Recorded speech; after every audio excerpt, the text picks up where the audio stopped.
आज दिनांक 26/12/2023 दिन मंगलवार को साईं दाता कुटिया कोरखाना जनौरा अयोध्या में साईं दाता सद्गुरु धनी शाह हंस सेवा न्यास के तत्वाधान में उपरोक्त आश्रम के चतुर्थ सद्गुरु की दूसरी पुण्यतिथि पर ट्रस्ट के द्वारा योग एवं ध्यान का आयोजन किया गया, जिसमें योग एवं ध्यान के संबंध के विषय में विस्तृत चर्चा हुई और आए हुए संतों एवं भक्तों ने योग करते हुए पदपंथ के अनुसार ध्यान की पद्धति के विषय में जाना। क्रमशः योगाचार्य श्री रवि तिवारी के द्वारा योग के महत्व की चर्चा की गई। तत्पश्चात आश्रम के अवधूत नामसर शाह जी ने योग के द्वारा चित्त को एकाग्र करते हुए ध्यान की पद्धति के बारे में वक्तव्य दिया। तत्पश्चात देश प्रदेश के एवं कोने कोने से आए हुए संतों व भक्तों ने भंडारे का प्रसाद ग्रहण किया। की तपस्या स्थली है, जहाँ अच्छे लोग होते हैं, वो स्थान अपने आप अच्छा होता विकसित होने लगता है। लाखों वर्ष पहले ऐसा कहते हैं कि अयोध्या में कि समय है और समय नहीं है। समय का सदुपयोग हमको कैसे करना चाहिए। अगर हम समय का सदुपयोग करेंगे तो हम एक अच्छे व्यक्तित्व कैसे बन सकते हैं, अच्छी समाज का निर्माण कैसे कर सकते हैं।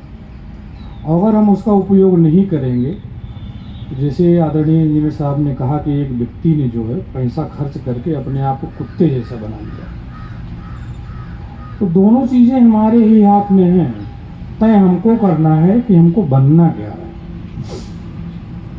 हमको कुत्ते जैसा बनना है या समय का सदुपयोग करके हमको एक सभ्य समाज का निर्माण करना है। जैसे कि मनुष्य के जीवन में दो तीन चीज़ें बहुत ही आवश्यक हो जाती हैं, जिसमें योग है, ध्यान है, साधना है। ये कुछ चीज़ें बहुत ही अत्यंत आवश्यक हैं। और इस योग के बारे में आदरणीय इंजीनियर साहब ने बहुत अच्छी तरीके से, बहुत सरल और सुगम तरीके से सारी बातें स्पष्ट करी। उस पर जाने की जरूरत नहीं है और उसका विश्लेषण किया है। अब जब बात ध्यान की आती है, ध्यान योग से तो हमारा शरीर स्वस्थ होता है, लेकिन जब बात ध्यान की आती है तो सबसे बड़ी बात यह है कि उसके लिए जानना ये जरूरी है कि आज के समय में हमारे पास सब कुछ है, सब कुछ है, लेकिन अपने खुद के लिए समय नहीं है। अपने खुद के लिए समय निकालकर अपने आप को खुद से मिलाना और अपने आप को समझना भी एक ध्यान है। और इस समय ये बहुत अत्यंत आवश्यक हो जाता है कि हम कुछ समय निकाल के अपने आप को समझें और अपने आप को अपने आप से मिलाएं। हमारी हथेलियां इस तरह है, इसका नहीं करना, इस तरह पूरा एकदम स्ट्रेट सीधे रखिए। श्वास भरना है और जब मैं कहूँगा श्वास निकालना है तो हथेलियां नीचे धीरे धीरे ऐसे श्वास भरना और धीरे धीरे श्वास निकालते हुए हथेलियों को नीचे, श्वास करते हुए सामने लाइए, फिर धीरे धीरे श्वास निकालते हुए नीचे लाइए और श्वास निकालते हुए धीरे धीरे हाथों को फिर से कंधे के पास लेकर आएंगे और चेहरे पर मुस्कुराहट रखिए। श्वास भरते हुए दोनों हाथ फिर से ऊपर, डीप इनहेल, फिर से श्वास निकालते हुए धीरे धीरे वापस आएंगे।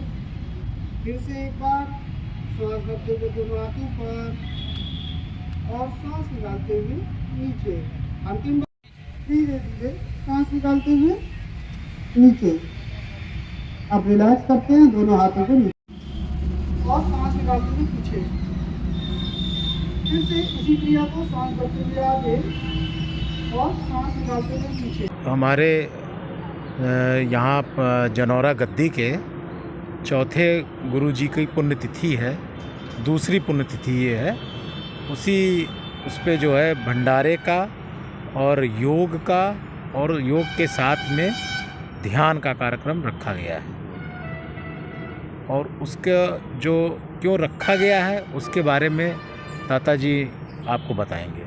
चूँकि हमारे संप्रदाय के साईं दाता आश्रम कोरखाना अयोध्या के जो चतुर्थ गुरु जी थे, उनकी द्वितीय पुण्यतिथि है और उन्होंने जब उनका देहावसान हुआ तो उनकी उम्र जो है 110 साल थी और उन्होंने करीब 85 से 90 वर्ष अपना जो है तपस्या में दिया, साधना में दिया और साधना करते हुए बहुत सारे मानव कल्याण, समाज कल्याण के लिए उन्होंने बहुत सारे क्रांतिकारी कदम उठाए और अपने कार्यकाल में उन्होंने समाज को, आश्रम को, संप्रदाय को, लोगों को आगे ले जाने का काम किया।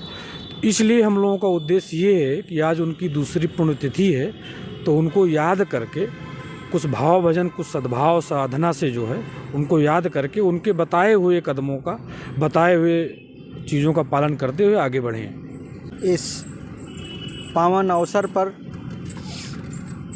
साईं दाता संप्रदाय जनौरा आश्रम पर यह जो आज संदेश दिया गया कि देश हित, राष्ट्र हित में एक स्वस्थ व्यक्ति ही कार्य कर सकता है और उसका तन से और मन से स्वस्थ होना बहुत ज़रूरी है। इसलिए तन से स्वस्थ होने के लिए यहाँ पर कुछ योग के आसन सिखाए गए और मन से स्वस्थ होने के लिए हमारे अवधूत दाता जी नामसर जी द्वारा ध्यान की विधि बताई गई, जिससे हमारा मन स्वस्थ हो और तन मन जब दोनों स्वस्थ होगा तब हम राष्ट्र के निर्माण में अपनी भूमिका अदा कर सकेंगे। यही हमारे पंथ का उद्देश्य है।